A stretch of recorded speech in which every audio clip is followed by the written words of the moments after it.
Di video yang pertama ini, kita akan membahas hipertensi secara general. Tekanan darah terdiri atas dua komponen, yaitu sistolik dan diastolik. Sistolik merupakan tekanan darah ketika ventrikel kiri memompa darah keluar jantung. Sedangkan diastolik ketika terjadi pengisian darah pada jantung atau jantung pada keadaan istirahat. Nilai normal tekanan darah adalah 120 untuk sistolik dan 80 untuk diastolik. Hipertensi merupakan kondisi di mana tekanan darah berada di atas nilai normal.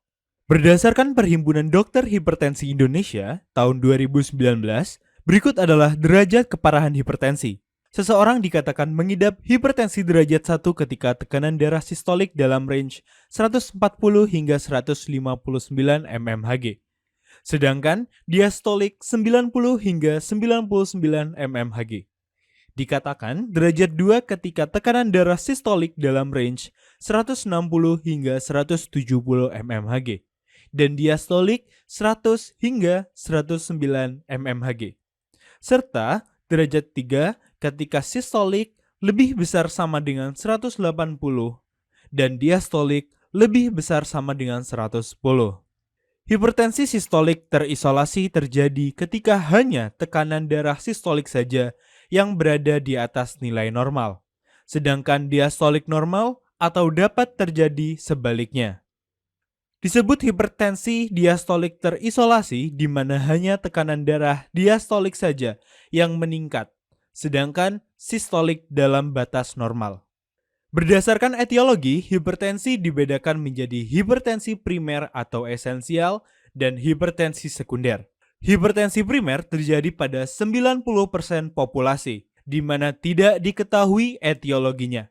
Namun, ada beberapa faktor resiko seperti umur, genetik, dan gaya hidup yang memengaruhi. Sedangkan, hipertensi sekunder diketahui etiologinya dan seringkali disebabkan karena penyakit komorbid yang mendasari.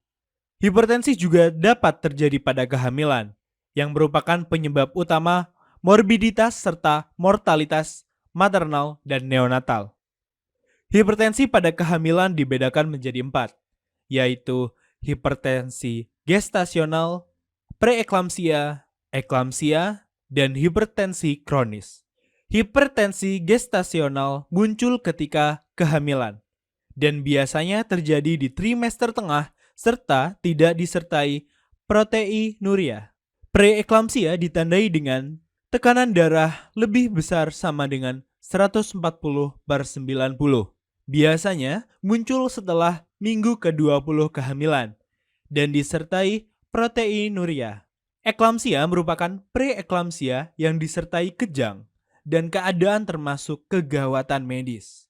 Hipertensi kronis merupakan keadaan hipertensi yang memang sudah ada sebelum kehamilan.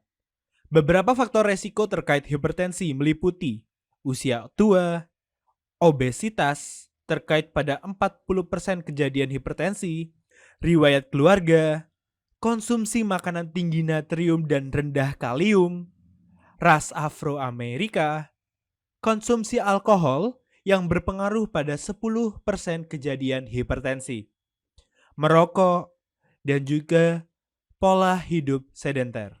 Patofisiologi dari hipertensi berhubungan dengan mekanisme sistem saraf simpatis dan renin-angiotensin-aldosteron, sistem yang akan kita bahas pada video kedua. Selanjutnya, tata laksana untuk hipertensi dibedakan menjadi 2, yaitu tata laksana farmakologis yang akan dibahas pada video ketiga serta non-farmakologi. Tata laksana non-farmakologi dilakukan dengan merubah gaya hidup, seperti manajemen berat badan, pembatasan konsumsi garam, berhenti merokok, serta manajemen adekuat untuk sleep apnea dan olahraga. Hipertensi yang tidak ditangani dengan baik dapat menimbulkan komplikasi pada berbagai organ, seperti gangguan penglihatan, demensia vaskuler, stroke iskemik dan hemoragik, aneurisma, penyakit jantung koroner, gagal jantung kongestif, penyakit ginjal kronik, ataupun penyakit arteri perifer. Oleh karena itu, hipertensi harus kita tangani agar tidak menimbulkan komplikasi pada berbagai organ.